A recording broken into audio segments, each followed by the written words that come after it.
द्वौ सर्ग भूत सर्गौ लोकेस्मिन् दैवमासुरमेव च, ऐसा भगवान ने गीता में कहा। संसार में दो प्रकार के भूतों की सृष्टि होती है, दैवी संपत्ति प्रधान और आसुर संपर प्रधान मनुष्यों की सृष्टि होती है। और साथ में देवी संपत्ति प्रधान जो सृष्टि है उसमें अभय सत्व संशुद्धि ज्ञान योग व्यवस्थिति ही इस माध्यम से कहा है। अर्थात जिसमें अभय सत्व संशुद्धि इत्यादि जो 26 प्रकार के गुण हैं उनका अंतर्भाव दैवी संपत्ति के अंतर्गत आता है।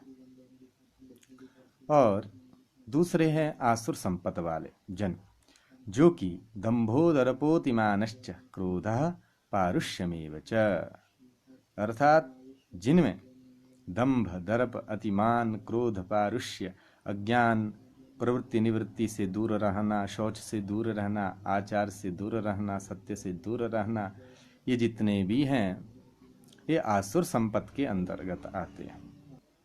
और भगवान ने वहीं कहा कि दैवी संपत्ति विमोक्षाय निबंधायासुरी मता, जो ये दैवी संपत्ति है ये मोक्ष की देने वाली है। और आसुरी संपत्ति तो इस जगत में बंधन रूप हो जाती है, बंधन कर देती है। यदि आपको मोक्षादि चाहिए, इस संसार से निवृत्ति चाहिए, जन्म मरणादि से निवृत्ति चाहिए, तो आपको दैवी संपत्ति का ग्रहण करना पड़ेगा। यदि आप 84 के चक्कर में रहना चाहते हैं तो आप अपनी यथेच्छा से जो है आप आसुरी संपत्ति का ग्रहण कर सकते हैं। इसलिए हमें ये विचार करना चाहिए कि हम किस कोटि में हैं। आसुरी संपत्ति कोटि में हम ना रहें, क्योंकि ये स्वभाव जनित ऐसे कुछ संस्कार होते हैं जो हम में प्रकट होते हैं।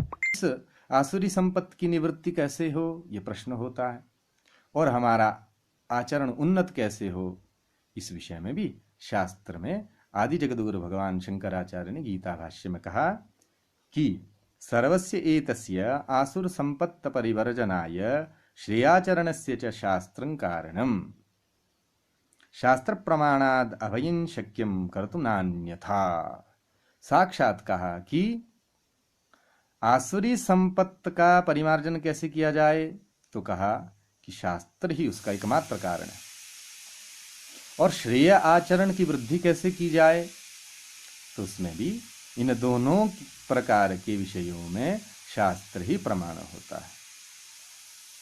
अतः अन्य किसी भी प्रकार से जो है आसुरी संपत्ति का निराकरण और श्रेयाचरण का हमें एक साथ जो है किसी एक कारण से हमें ये उपलब्ध नहीं होता। इसमें एकमात्र शास्त्र ही हमारे लिए कारण है। ये आदि जगद्गुरु जी गीता के शांकर भाष्य में कहते हैं। इसलिए गीता में भगवान कहते हैं कि यशास्त्रमिति मुत्सृज्य वर्तते कामकारतः न स सिद्धिमवाप्नोति न सुखं न परांगति।